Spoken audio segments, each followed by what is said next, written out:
You are being drained, not by enemies, not by strangers, by the people you call friends. Look at your life. Your tiredness isn't random. Your frustration isn't random. Your stagnation isn't random.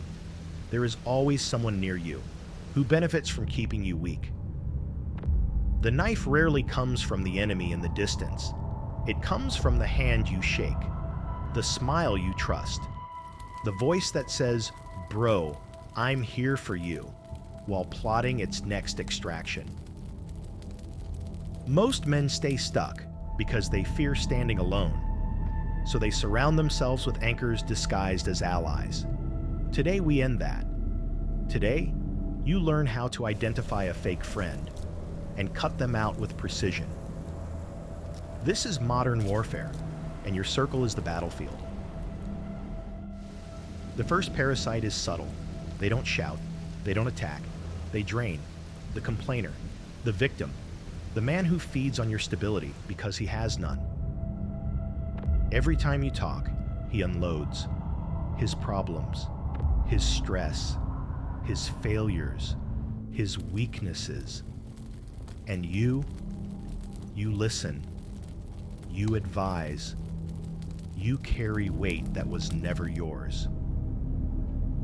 Why? Because you've been trained to believe loyalty means enduring everything.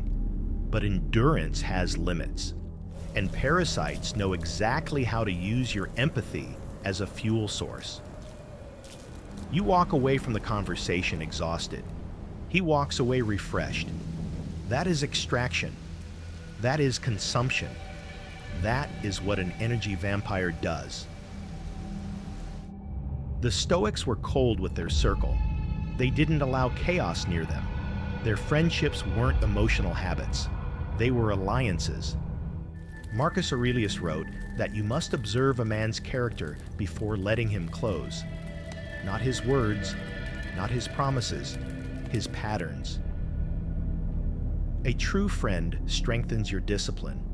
A true friend protects your silence.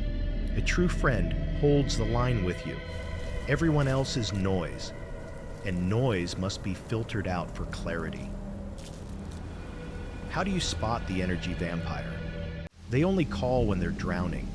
Your winds make them uncomfortable. You feel mentally lighter when they're not around.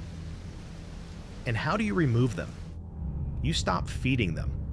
You stop being their therapist. You stop being their emotional trash can.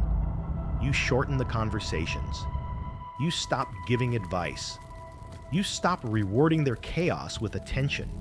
Soon, they detach on their own, because parasites can't survive without a host. Everyone thinks betrayal comes from malice. They're wrong. The most dangerous betrayal comes from comfort. When you trust someone so deeply that you stop paying attention. Caesar wasn't destroyed by an enemy army. He wasn't taken down by foreign invaders.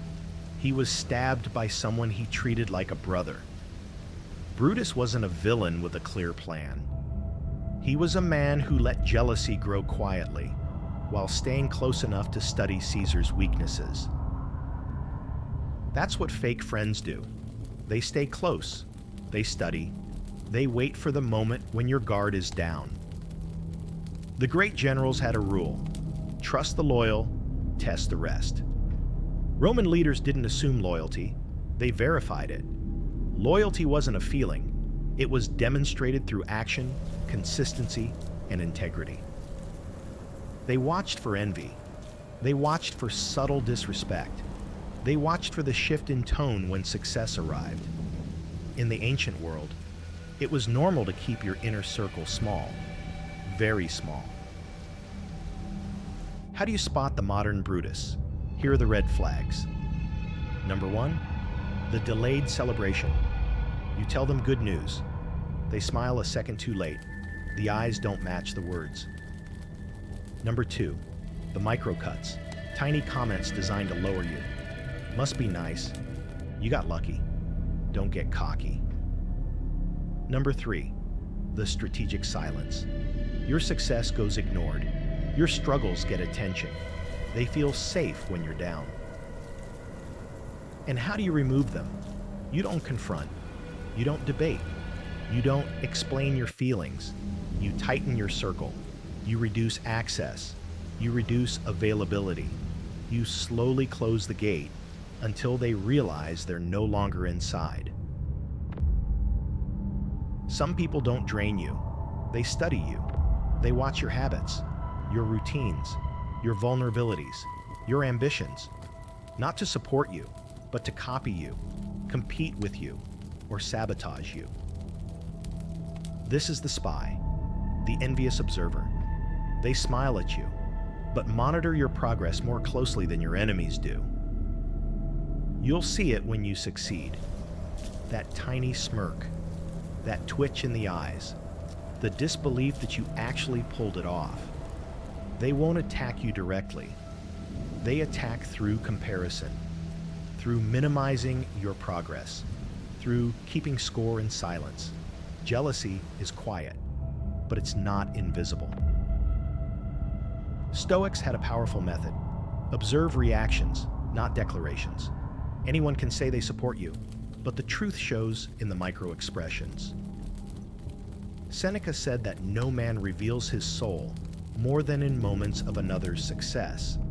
If someone can't handle your growth, they will eventually sabotage it. Better to notice early. Better to act early. How do you spot the spy? They ask for information they never share back. They always want to know your next move. They never celebrate your wins louder than their own. They suddenly become competitive over small things. Now, how do you remove them? You starve them of intel. You stop explaining your plans. You stop revealing your goals. You stop telling them about your progress. You make your life a black box. When a spy can't gather data, they move on. You don't remove them aggressively. You remove them strategically, through silence and restricted access. Most men fail here. They identify the fake friend, but they hesitate. They don't want to hurt feelings. They don't want to seem rude. They don't want drama. So they keep the parasite alive and lose years of progress because of it. A weak circle is a silent killer. Leaders in the ancient world remove threats quickly, not emotionally, not loudly, not dramatically, efficiently. Stoics believed that cutting out harmful influence wasn't cruelty, it was duty. Your future depends on the environment you build, and that environment depends on the people you allow inside. Here are the only 3 methods you need. Number 1, the slow fade. For the weak ties, you simply respond less. Shorter answers, longer intervals, less presence, less energy. The connection dies quietly. No conflict, no confrontation. Number 2, the door slam. For the dangerous ties, total cutoff, immediate distance, no explanation, no negotiation. Not out of anger, but out of decisiveness. You don't argue with someone who disrespected your trust. You don't negotiate with someone who studied your weaknesses. You close the gate and you walk forward. Number 3, the ghost protocol. For the spies, you don't remove them physically.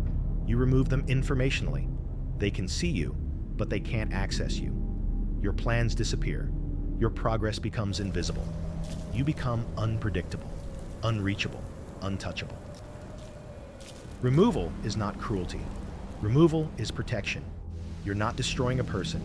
You're destroying the influence they had over your life. And that is how a man grows. A phalanx was unstoppable because every soldier held the line. One weak link could collapse the entire formation.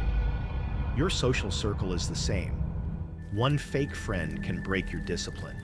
One jealous mind can poison your momentum. One silent rival can slow your evolution. Better to stand alone than with a traitor at your side. Your future depends on who stands beside you. Choose with precision, cut with decisiveness, and build a circle that strengthens your armor. This is your life. This is your battlefield. This is the armored mind.